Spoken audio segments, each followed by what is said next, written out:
veterans. In today's video, I'm going to share with you some conditions that you can claim without having a Nexus statement. As a former VA Raider, I've adjudicated hundreds of these claims, and today I'm going to share them with you. So make sure you stick around.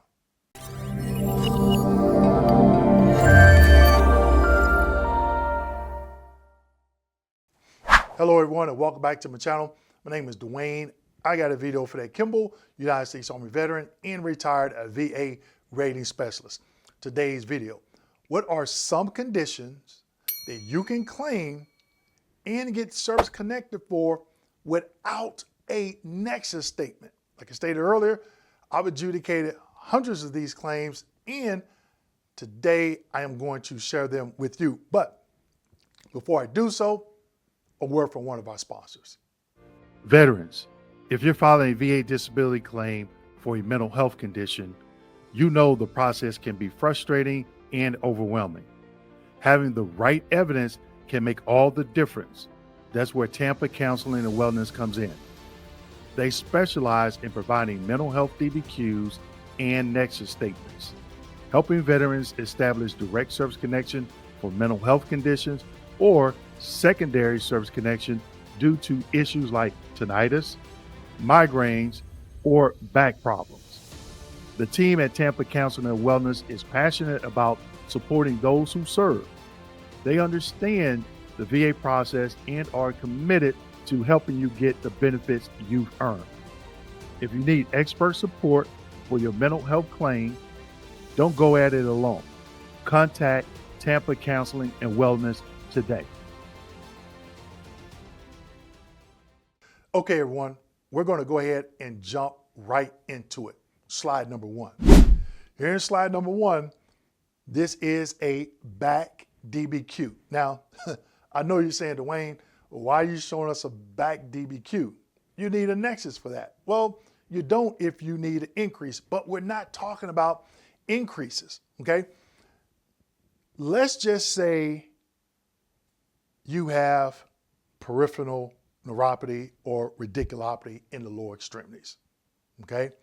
If you were to just file that, let's say bilateral lower extremity radiculopathy of the sciatic and femoral nerve, secondary to your back condition, you're going to need a Nexus statement. But if you're, let's say at 0 or 10% and you feel you have reduced range of motion and you put in for increase in a back condition and you have a diagnosis of bilateral lower extremity radiculopathy, but you don't claim it, I'm going to show you how to get service connected for that bilateral lower radiculopathy when you file a claim for increase and you don't even, one, you don't need to claim it, and two, you don't need a Nexus, okay? So in the back, this is the back DBQ. You're coming in, let's say, for an increase, okay? Now, let's go to slide number two. Slide number two, this is the diagnosis section. This is where it starts to get a little bit tricky.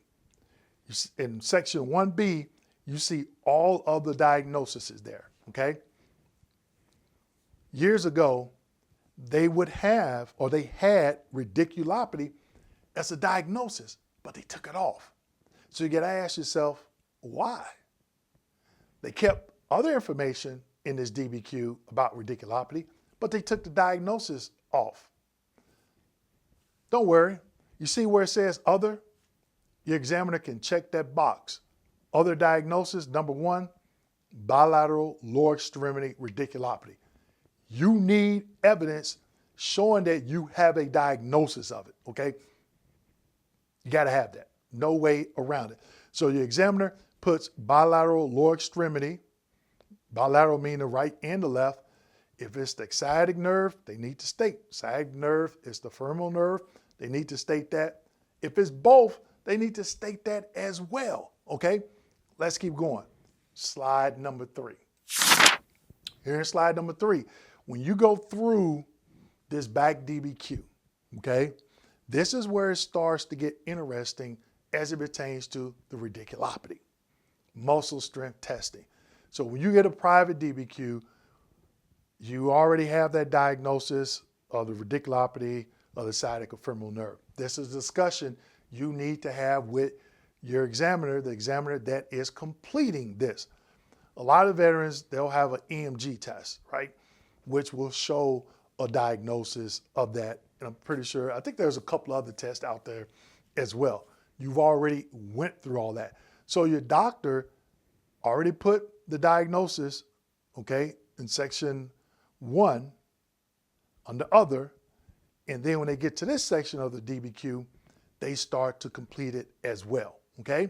Let's keep going. Slide number 4. Now, reflex exam. In this section, they have to complete this as well, okay? Now, here's some things when it comes to radiculopathy, because this is under the neurological body system. And they talk about mild, moderate, and severe. Some things that you have to think about. Pain. What type of pain? Is it dull? Is it sharp? Okay, is it shooting pain?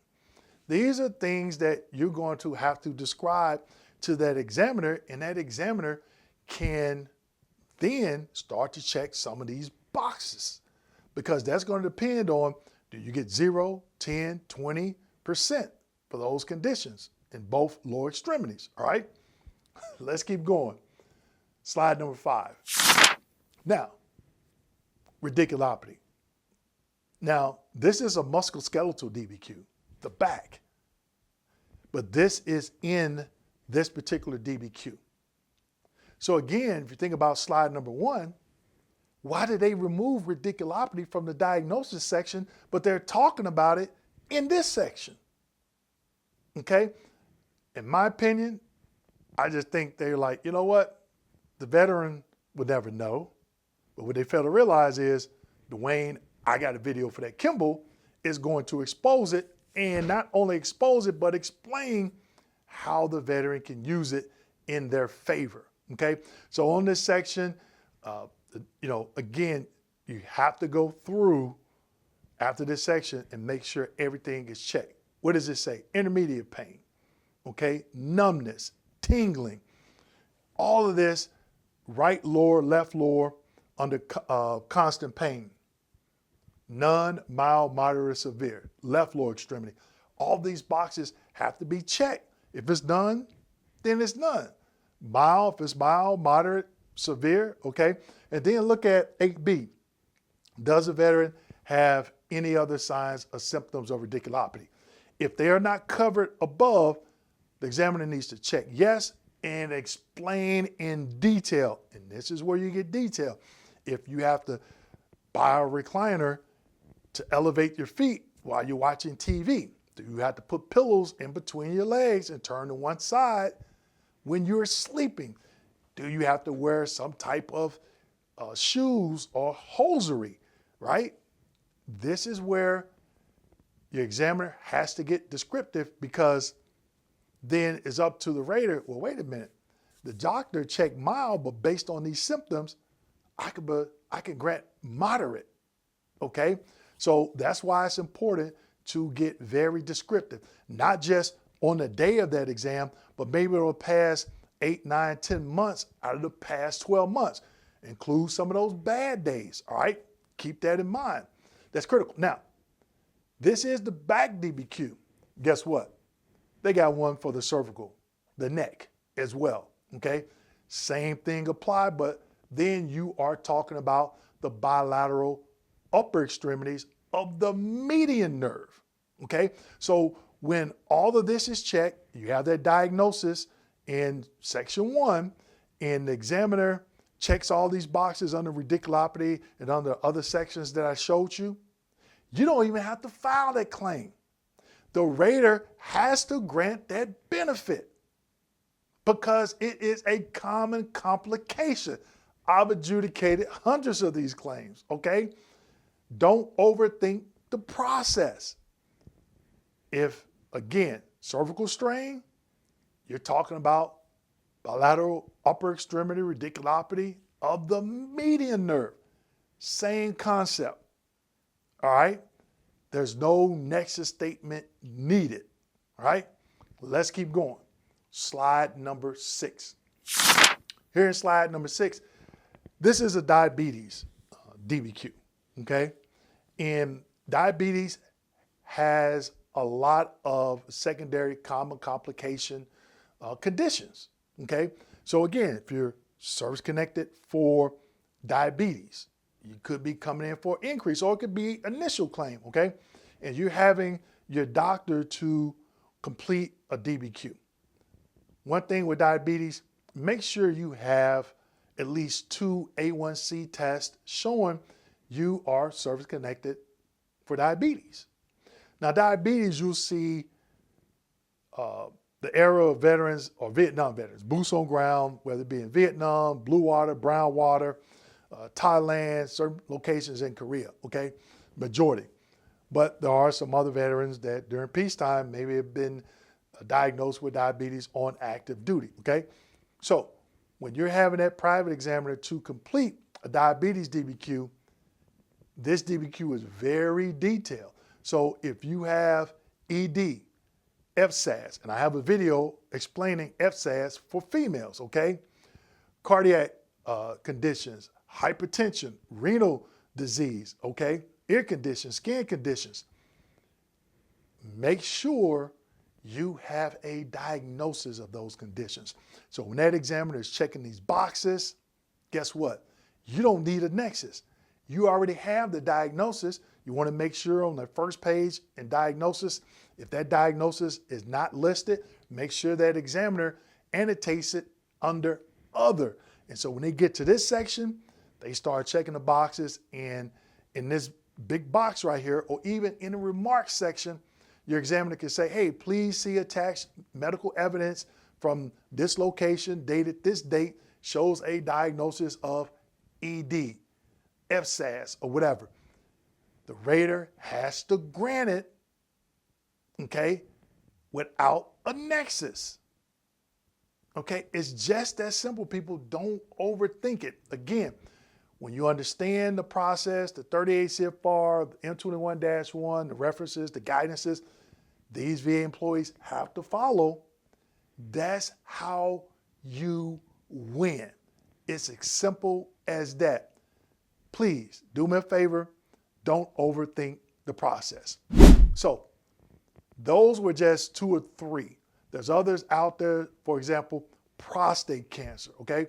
So whatever DBQ you're having your private physician to complete, this is why you want to review it. Because you could stumble across something and say, wait a minute, what does this mean? And then you think to yourself, Dwayne did a video on that. Let me go back and watch it. Oh, I'm trying to obtain service connection for diabetes. I have a diagnosis of ED, FSAS, okay? All you have to do, you don't even have to claim it.